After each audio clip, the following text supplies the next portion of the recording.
নতুন নতুন বিয়ে করলে বউয়ের সাথে সবারই রোমান্স করতে একটু বেশি মন চায়। আমিও তাই করতেছিলাম। বিয়ে করছি 1 সপ্তাহ হয়েছে। গতকাল শ্বশুর বাড়িতে গেছি। 3 দিন শ্বশুর বাড়ি থাকতে হবে। গতকাল সারা রাত শালা শালিরা প্রচণ্ড বিরক্ত করেছে, ঘুমাতে দেয়নি। একটু পরপরই শালি এসে দরজায় নক করে বলে, দুলাভাই চা খাবেন, বার্গার খাবেন, এই খাবেন সেই খাবেন বলে আমার মাথাটা খারাপ করে দিয়েছিল। এদিকে শালাবাবু আমার পাশে বসে তার খতনা কাহিনী শোনাচ্ছে। কোন স্টাইলে কান্না করছে, কেমনে হাঁটাচলা করছে, কেমনে ঘুমাইছে, আর কি কি করছে একেবারে A to Z পর্যন্ত বলেছে। রাত 3:30 বাজিয়ে ফেলছে। ওইদিকে আমার উনি আরামসে লম্বা একটা ঘুম দিছেন, মাইনকার চিপায় আমাকে রেখে। না পারতেছি কিছু বলতে, না পারতেছি সহ্য করতে। যাক, 3:40 শালাবাবুর কাহিনী বলা শেষ হইছে। শালারে রুমে থেকে বের করে দরজা বন্ধ করে ঘুমাতে গেছি। ঘুমটা আসতেই বউ ডাকাডাকি শুরু করে দিছে আর বলতেছে, সকাল 8টা বেজে গেছে, উঠো তাড়াতাড়ি।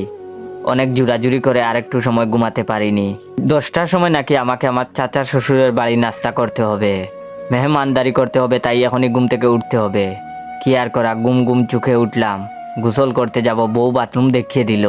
এর ভিতরে হঠাৎ মাথায় শয়তানি বুদ্ধি ঢুকে গেল। ইচ্ছে করে লুঙ্গি বাইরে রেখে বাথরুমের ভিতরে ঢুকে গেছি। তারপর বউকে ডেকে বললাম, লুঙ্গিটা দাও।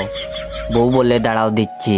আমি মনের আনন্দে গোসল শেষ করে বউয়ের জন্য অপেক্ষা করতেছি কখন লুঙ্গি নিয়ে আসবে। শয়তানি বুদ্ধিটা হলো, যখন বউ লুঙ্গি নিয়ে আসবে তখন বউকে টেনে ভিতরে ঢুকে কয়েকটা কিস টিস দিমু আর কি। অনেকক্ষণ অপেক্ষা করার পর আবার বউকে ডাক দিলাম, কোথায় গেলা, লুঙ্গিটা দিয়ে যাও বলে বাথরুমের দরজা খুলে হাত বাড়িয়ে রাখছি। বউ বলে, দিচ্ছি। একটু পর বউ লুঙ্গি নিয়ে আসলো।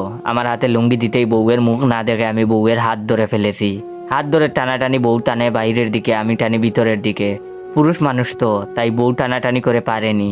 টেনে হেসে ভিতরে ঢুকিয়ে দরজা বন্ধ করতে যাব, তখন জুড়ে ও মাগো বলে চিৎকার মারছি।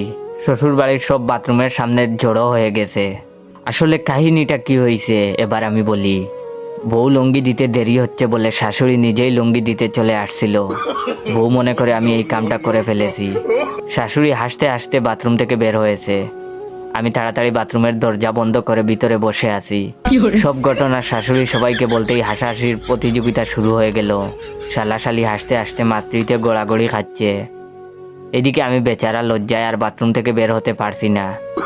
কি কামটা করলাম, আর কখনো এমন রোমান্স করার চিন্তাও করব না আমি। কিছুক্ষণ পর বাহির থেকে বউ ডাকতেছে, সবাই চলে গেছে, বের হয়ে আসো। আমি বাথরুম থেকে বের হয়ে লুকিয়ে লুকিয়ে রুমে ঢুকেই সেই যে দরজা বন্ধ করছি এখনো খুলি নাই। আর এই রুমে বসেই আমি এই ভিডিওটা টিকটকে আপলোড করতেছি।